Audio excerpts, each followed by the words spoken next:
Good morning, dear student. In today's lecture, we will discuss once again CHI 330 homogeneous catalysis, in which we discuss the very important points, that is reactions of olefins. So let us discuss the first type of reactions, that is in reactions of olefin we discuss the CC coupling reactions. So the first reaction, that is Hick coupling reaction.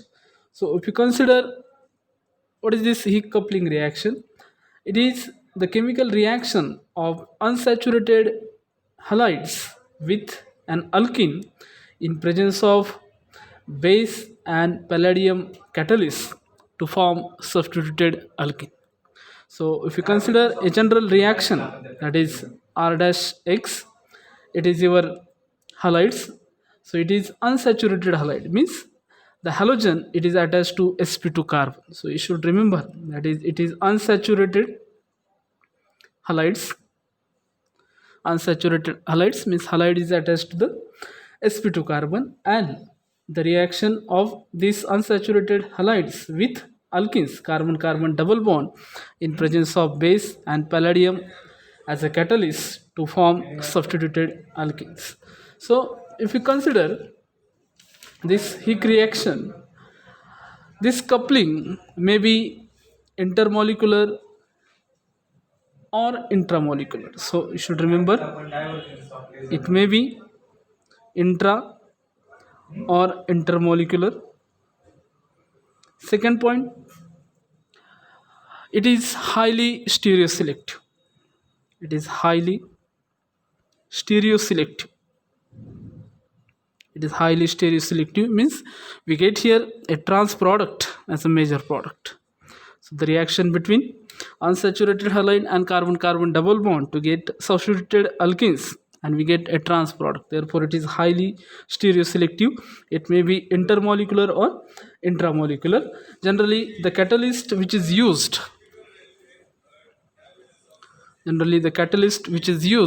is the palladium catalyst, PPS3 thrice 4 times. So it is not an active form of the catalyst, but it undergo dissociation of some first point ligand to form active catalyst, that is PDPPS3 twice. PDPPS3 twice. So the active catalyst is PDPPS3 twice. So this PDPPS3 4, so it contains bulky first point ligand, therefore it undergo dissociation of some first point ligand and to form PDPPS3 twice, so which is the active catalyst in this Hick coupling reaction, in which the palladium is in zero oxidation state. The oxidation state of this palladium is 0. So these are some important points regarding to the Hick coupling reaction, that is it is either inter or intramolecular. It is highly stereoselective. Generally the catalyst which is used, in which the metal atom is in zero oxidation state, and generally the palladium diphosphine are used as a catalyst for this Hick coupling reaction. Again, if you consider the reactions are carried out in polar aprotic solvent, polar aprotic solvent polar aprotic solvent such as methyl cyanide, DMSO, dimethyl sulfoxide, or dimethyl acetamides. So this is regarding to the general reaction. So you should remember what is Hick coupling reaction: the interaction between unsaturated halides and carbon carbon double bond in presence of palladium as a catalyst to form substituted alkenes. So this is considered as a Hick coupling reaction. So let us discuss the mechanism of this Hick coupling reactions, or what are the steps of this Hick coupling reaction. So we will discuss the cycle for this Hick coupling reaction. So if you consider the cycle or the mechanism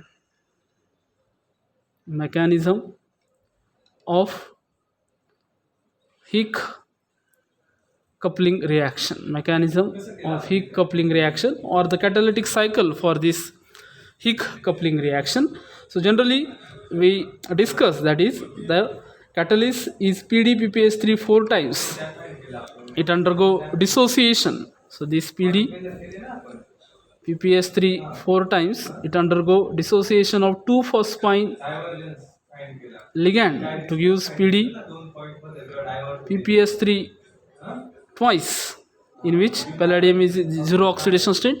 No doubt here is also palladium is in zero oxidation state, but uh, these are the bulkier ligands, so there is a 4-phosphine ligands, and therefore the first step, that is the oxidative addition, is not possible in this case because they are bulky ligands, and therefore for reaction to carry out, it undergo dissociation of 2-phosphine ligand to form PDPPS3 twice, and this is your active form of catalyst in this Higgs coupling reaction. So let us discuss the mechanism. So let us discuss the first step of this cycle, that is PD0,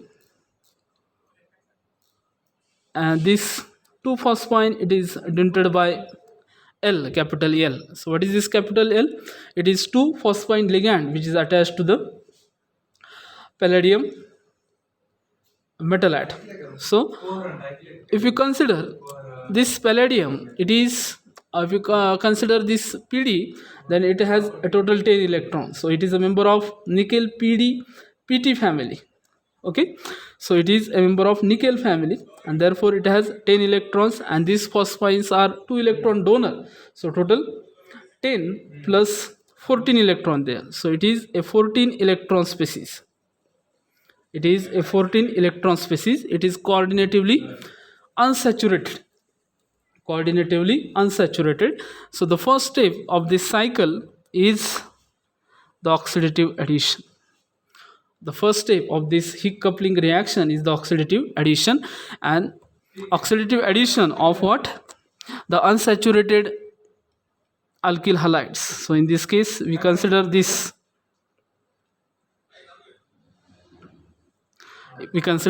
aryl bromide. So this is your unsaturated halides. So what is oxidative addition? Oxidative addition is nothing but the addition, the substitution of metal atom into the single bond. What is oxidative addition? That is insertion of metal atom into a single bond. For example, here the bond between carbon and bromine. So insertion of palladium atom between carbon and bromine atom is called oxidative addition reaction. So the first step of this Higgs coupling reaction is oxidative addition, and what you get here? PD. Here consider this is as your L, this is L. So these are the 2 phosphine ligand, and then oxidative addition. So it is a polar species. If you consider this aryl bromide, unsaturated halides, it is a polar species.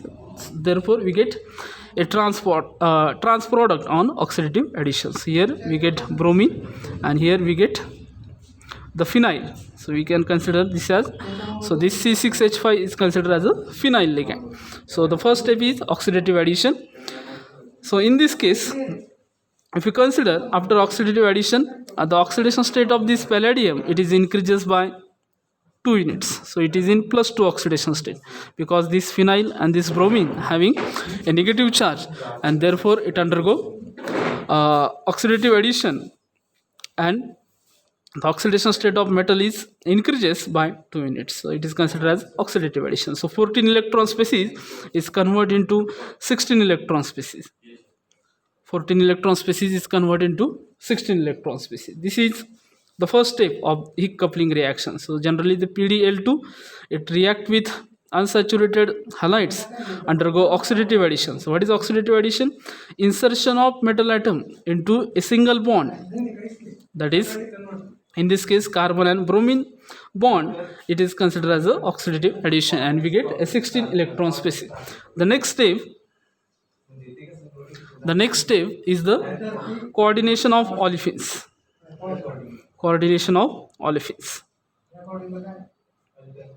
So in this case, we consider this is your R group, okay. Coordination of olefins. So we know that it is a 14 electron species, it convert into 16 electron species on oxidative addition. Again, if you consider the 16 electron species, it is also coordinatively unsaturated. So it is coordinatively unsaturated, means it has a vacant site for coordination.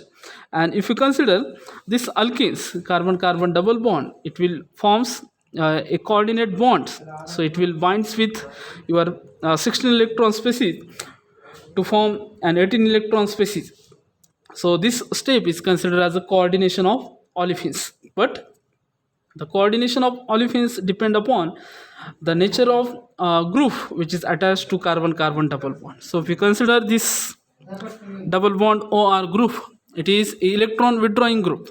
So if the electron donating group is attached to carbon carbon double bond, then this alkene, it is act as a nucleophilic in nature.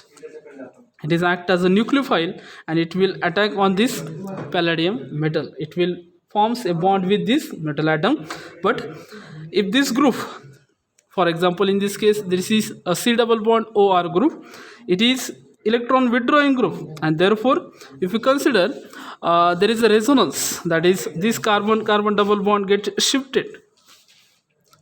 So there is a delocalization or resonance. Due to this, the carbon carbon double bonds or the alkene, it is not a nucleophilic in nature. So it is not a nucleophilic in nature, and there is a formation of partial positive and negative charge on the carbon. So one carbon is electron deficient and one carbon is electron rich.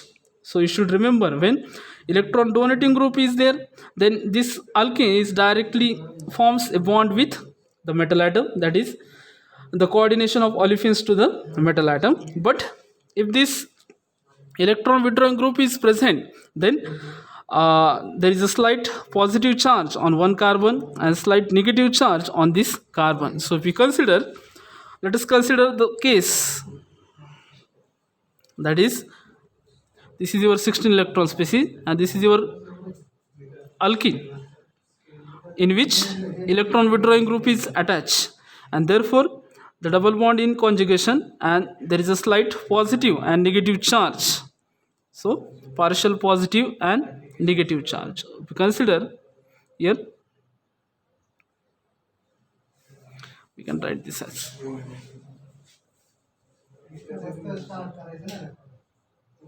O minus, here double bond is there,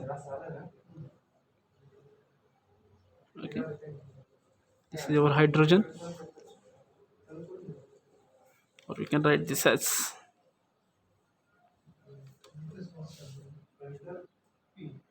the carbon having delta positive charge and this carbon having delta negative charge, double bond OR, okay.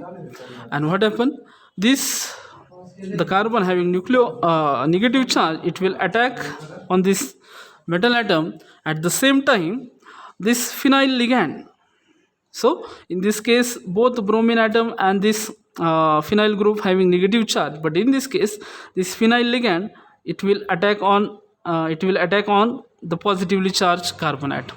It will attack on the positively charged carbon atom. So this is the case when this R group is electron withdrawing group.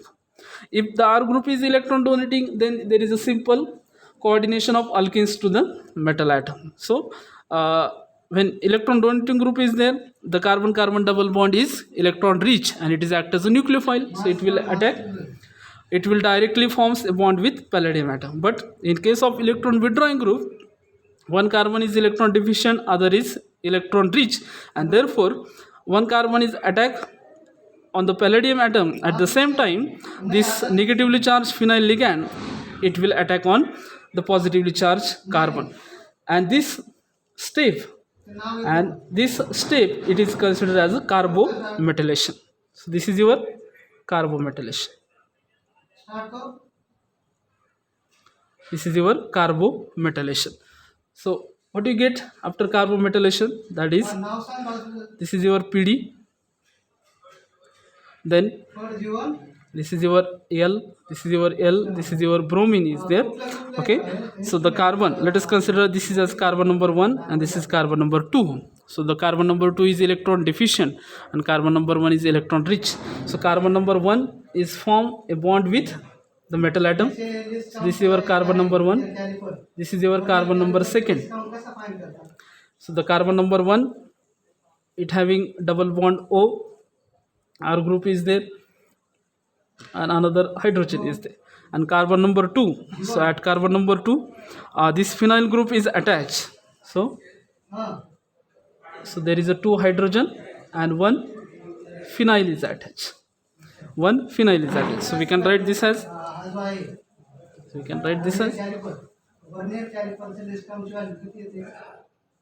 this is your phenyl and 1 hydrogen. This is your carbon number 2. So we get this product, and this reaction is considered as carbometallation. So this is important step. First is oxidative addition, second is carbometallation. So why there is a carbometallation? Why there is not direct coordination of olefins to the metal atom?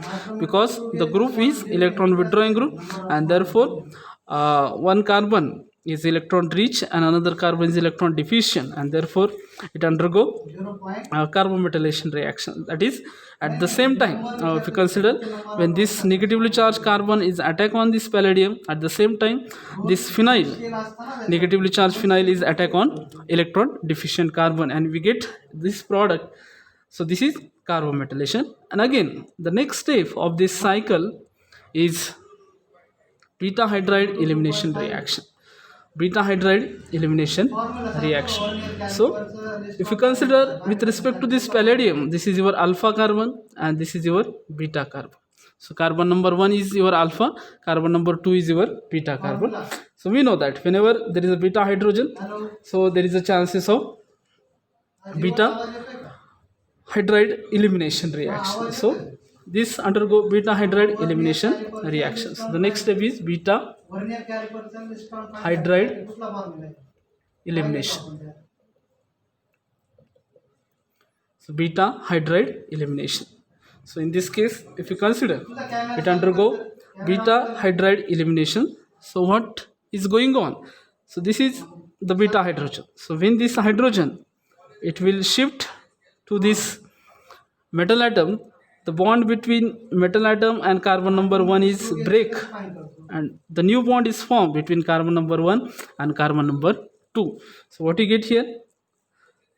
So this is your carbon number 1, this is your carbon number 2, this is 1, this is 2. The new bond is formed between carbon number 1 and carbon number 2, and there is a cleavage of carbon number 1 and palladium atom. So here we get palladium plus. So palladium, it is attached to L, then here is a bromine and 1 hydrogen. After beta hydride elimination, 1 hydrogen is shifted to this palladium atom, and this carbon, it is attached to double bond OR group, 1 hydrogen is there. Okay, then here one of the phenyl group is there and one of the hydrogen is there. So you should remember what is going on. After carbometallation, it undergo beta hydride elimination. In beta hydride elimination, the beta hydrogen is transferred from carbon number 2 to palladium atom. So hydrogen is transferred to palladium atom. At the same time, the bond between palladium and carbon number 1 is break to form the bond, that is to form a bond, new bond between carbon number 1 and carbon number 2, that is carbon-carbon and double bond. And this is your product. This is the product. This is your product. This is your product. So why we get a trans product? You should remember, that is when in this case this phenyl group and this electron withdrawing group are the same sides. So there is steric crowding due to the because they are electron donating group and these phenyl groups are present in same plane. If you consider, they are same side, therefore there is a steric crowding. To avoid steric crowding, this bond, that is the groups which is present at carbon number 2, get rotated. So it will rotated in such a fashion that this phenyl ligand and this electron withdrawing ligands are trans to each other. So you should remember why we get a trans product, because due to the bulkier nature or due to the steric hindrance, the hydrogen, it is not the hydrogen which involve in beta hydride elimination is not from the same side of this phenyl and this electron withdrawing group. It is from the opposite side. So therefore this phenyl group will migrated in such a way that there is a rotation in such a way that the phenyl group and this electron withdrawing groups are trans to each other, and we get the product, that is carbon carbon double bond, C double bond OR, H and PH. So and finally we get the metal atom, it is attached to both phosphine ligands, bromine and hydrogen. And the last step of this cycle is the reductive elimination. Reductive elimination, that is minus elimination of HBr, elimination of HBr, minus HBr, and we get again the active catalyst, that is PdL2. PdL2. So this is regarding to the catalytic cycle of Higgs coupling reaction. So I will give the assignment, you completed also, but you should remember what are the different steps, why there is a, why we get a trans product in Higgs coupling reaction, why it is stereoselective.